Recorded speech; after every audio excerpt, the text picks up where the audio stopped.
thank you for letting me tune in, lady. Thank you. How do you spell thanks? When you say thanks, that means that there's a country singer that came down here from Mount Olive, Alabama. I don't blame you. Don't put your hands on it. You know what I'm saying? Put your gloves on and use your sanitizer. He came down here from Connecticut, right down there by Georgiana. You know what I mean? And thank you is derived from the root, not a Alex Haley movie, not Kunta, and not the Fiddler. And it came down there from the crossroads from a man named Hank. And when you put a T in the front, that cross that you're going to see at the crossroads is called Thanks Hank. You know what I mean? You can go down there, downtown, and you can see the crossroads down there. You see, while you're dreaming down there at the Renaissance, they got a big thing say 18, or some people, when they see it, it says the R. And then you look on down, you know, if you want to put your goddamn Ray-Bans on, put on your gazelles and your safety goggles. Because when you go down there to the riverfront, to the splash pad, you're at your own risk, lady. You know? I know a lot of you people didn't take grammar seriously. You didn't take your literature seriously. But when you go down to the riverfront, they got a thing called the crossroads that you can't see unless you really know your literature. Okay? So when you go down there to the riverfront and lay down on your pallet, you know what I'm saying? And you soak up all of the cradle of the Confederacy, ladies. And when you soak all that up, you're on your own. You know, there's not going to be a game warden down there. You know what I mean? There's not going to be the police down there telling you, okay, you need to roll up your sleeping bag and you need to go find somewhere to go beside here because it gets dangerous after a while. You might see Michael Jackson. You might see a girl with a jerry curl. You know, she might be screaming and hollering and running for her life. You know what I'm saying? Because things will change after the sun goes down around here. So please get up this morning, get your cup of coffee, and enjoy as much of the daylight as you can. Because on the Twilight Zone, ladies and gentlemen, they had this thing, goddamn, at the beginning and the end of the Twilight Zone. You know what I'm saying? They really did, ladies and gentlemen. And it says, try to enjoy the daylight. And ladies and gentlemen, when I tell you, the man was dead serious when he said, try to enjoy the daylight. You better get the best bang that you can get for your buck while the sun's up.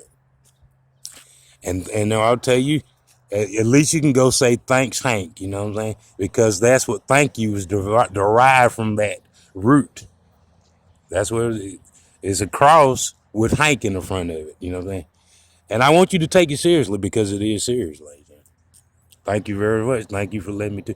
Because even Hank got the hell out of Monkey Town after a while, and he was the reason for thanks and the crossroads.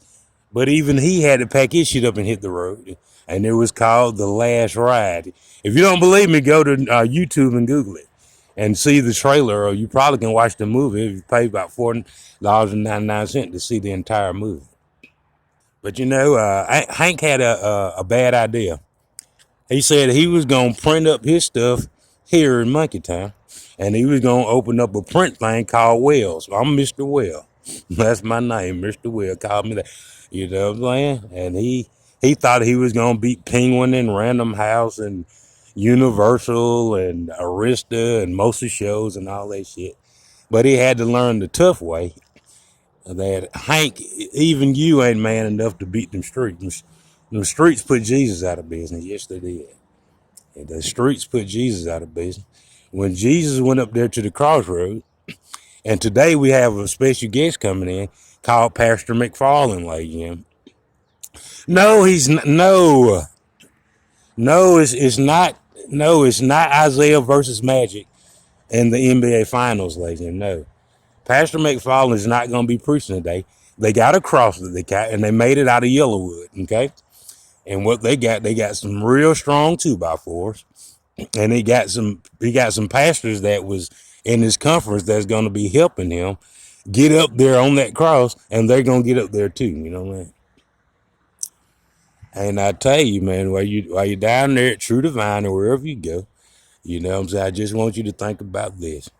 You know, that temperature is going to be changing, you know what I'm saying, to a lot of those relatives that's associated with Pastor McFarlane and the crew, you know what I mean? Because even though we're only using goddamn screws and Black and Deckers and Stanley power drills to fix them up there on those crosses, You know what I'm saying? There's gonna be a lot of heat and the heat flashes, and there's gonna be Easter snaps. You know what I'm saying? All kinds of stuff. It ain't gonna be no baskets and no eggs and no egg colors. You know what I'm saying? But you're gonna have heat flashes just like menopause. You know what I'm saying? And they're gonna have both genders, including Caitlyn Jenner, Wendy Williams, and they're gonna be Ellen DeGeneres. They're gonna be feeling some type of way today, just like Future. Okay, even though we're living in the present time. Thank you for letting me tune in. I'm gonna tell you there's a story out there in that book that you pick up, and guess what that book say? Like, they said that the man that put everything together, he was a spirit, came down and said, "Look here, man. I can guarantee you can go to heaven right now. Just give all that shit that you stole from these people back to them, and some of that profit that you made that it really ain't yours because it was derived from the shit that you stole. Give it back to them people that you took advantage of, and let's go on up here to heaven." And guess what, lady? He couldn't do it, lady.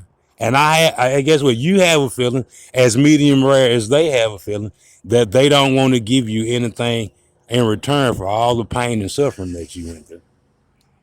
I can almost bet you any odds that you want to take that they not going to want to pay you for devastating you. Okay, because the man, the architect of the universe, stepped down and told him, "Man, I noticed that you have a problem. You greedy as hell. You love money more than you love the Lord. All you got to do is just goddamn give your shit to these people that's poor because you didn't goddamn rob them. You know what I mean? Give it back to them, and you can go to heaven. You don't even have to go to no trial. We can go on to heaven to the pearly gates." He couldn't do it, like, he couldn't do it. You know what I mean?